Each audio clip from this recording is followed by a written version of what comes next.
Franz Kafka, le procès. On avait sûrement calomnié Joseph K., car sans avoir rien fait de mal, il fut arrêté un matin.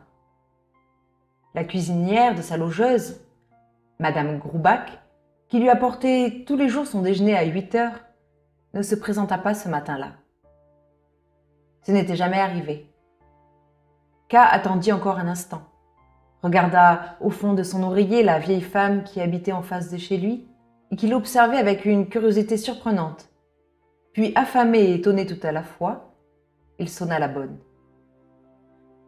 À ce moment, on frappa à la porte et un homme entra qu'il n'avait encore jamais vu dans la maison. Ce personnage était svelte mais solidement bâti. Il portait un habit noir et collant, pourvu d'une ceinture et de toutes sortes de plis, de poches, de boucles et de boutons qui donnaient à ce vêtement une apparence particulièrement pratique sans qu'on puisse cependant bien comprendre à quoi tout cela pouvait servir. « Qui êtes-vous » demande K en se dressant sur son séant.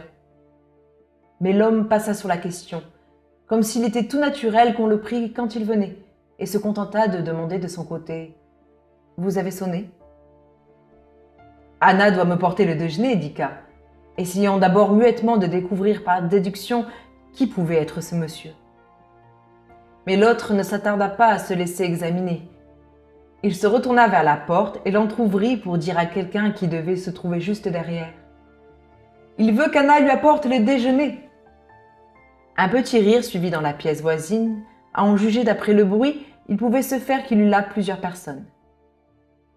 Bien que l'étranger pût apprendre de ce rire rien qu'il ne sût auparavant, il déclara « C'est impossible !» à K sur un ton de commandement. « Voilà qui est fort !» répondit K en sautant à bas de son lit pour enfiler son pantalon.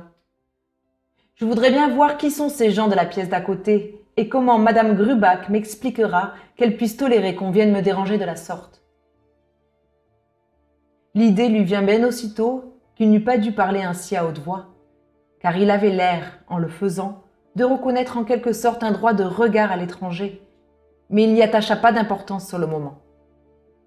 L'autre l'avait pourtant compris comme il n'aurait justement pas fallu, car il lui dit « N'aimeriez-vous pas mieux rester ici ?»«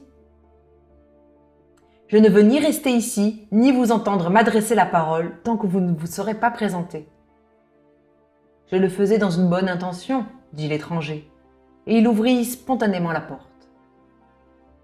La pièce voisine, où K entra plus lentement qu'il ne voulait, présentait au premier abord à peu près le même aspect que la veille. C'était le salon de Madame Groubach.